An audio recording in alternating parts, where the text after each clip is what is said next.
সংঘর্ষ আর এই স্বপ্ন মাননীয় প্রধানমন্ত্রী নরেন্দ্র ভাই মোদী এবং অশ্বিনী বৈষ্ণবজি মাননীয় রেলমন্ত্রী আমাদের সাকসেস করে দিয়েছেন আমাদের স্বপ্নটা, তাই তো? এতদিনের যে দাবি যে আমাদের তোড়াং এবং সুইসার মাঝখানে একটা হোল্ড হওয়ার দরকার, হোল্ড স্টেশন হওয়ার দরকার, আর আজকে আমরা তার ভূমি পূজন করলাম। আর এই ভূমি পূজনে আমাদের মাঝে উপস্থিত আছেন আমাদের এডিআরএম সাহেব আছেন, আমাদের ডিআরইউসিসি মেম্বার শঙ্কর মাহাতো আছেন, বিশিষ্ট সমাজসেবী রহিদাস মাহাতো, বিশিষ্ট সমাজসেবী জলধর মাহাতো সমেত সুকুমার মাহাতো এবং রেলের আরো অন্যান্য কর্মচারীরা আছেন, এই গ্রামবাসীরা আছেন, মায়েরা আছেন, বোনেরা আছেন। আমি এটুকুই বলবো যে একটা কথা আমরা স্লোগান দিই, মোদি হে তো মুমকিন হে। আমার মনে হয় যখন রেল শুরু হয় তখন যে কয়েকটা স্টেশন হওয়ার পরে বেগুনকুদর বন্ধ ছিল, তারপরে বেগুনকুদর চালু করেছে, তারপরে আমার মনে হয় নাই কি কোনো রেলওয়ে স্টেশন একবারে তিনটা একটা জেলার মধ্যে স্যাংশন হওয়া। আজকে তিনটা একসঙ্গে রেলওয়ে স্টেশনের আজকে ভূমি পূজন হলো। আমি নিজে দুটাতে উপস্থিত, আর একটাতে আমাদের জয়পুরের বিধায়ক নরহরি বাবু গেছেন। যেহেতু সময়ের কারণে আমি 3 জায়গায় উপস্থিত হতে পারবো না।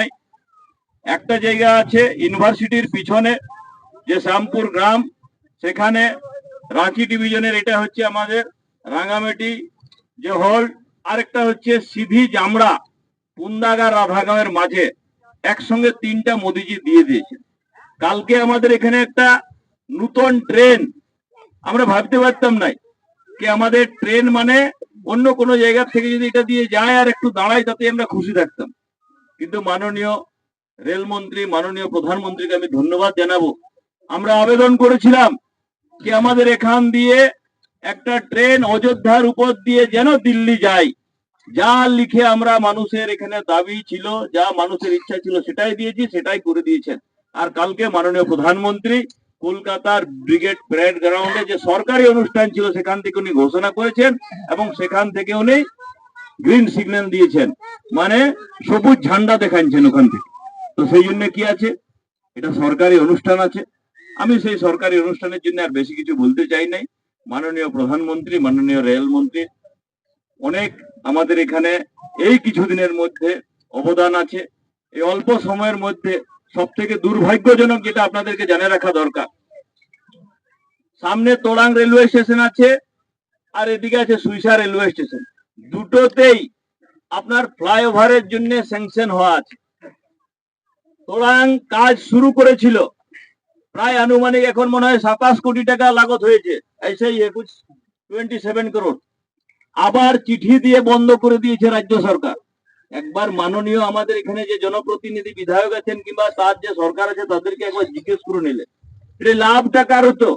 আমি যেতাম না, এখানে জনগণ যাবে।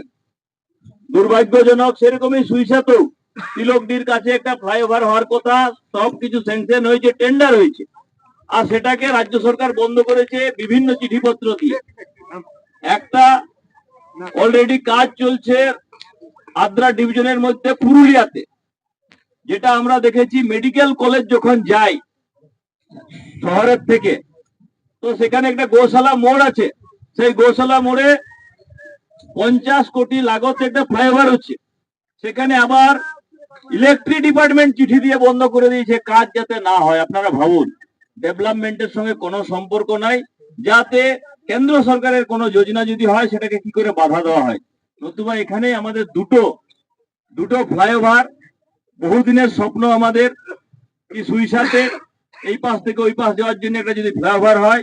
আর তোড়াঙেও সেম, ওই পাশে স্কুল আছে, প্রাইমারি স্কুল আছে, হাই স্কুল আছে, সবজি নিয়ে মার্কেটে আসে, সেম এরকমই সুইসাতেও কলেজ আছে, স্কুল আছে, এই পাশেও তুনতুড়ি হাই স্কুল আছে, বাচ্চারা যাতায়াত করে, তাদের সুবিধার্থে ফ্লাইওভার করা ছিল, কিন্তু আটকায় রেখেছে। তবে মাত্র 1 মাস সময় আছে, 1 মাস পরে আমরা নতুন যে সরকার হবে তার কাছ থেকে আমরা নিয়ে নিব, আর নিয়ে আমরা করি।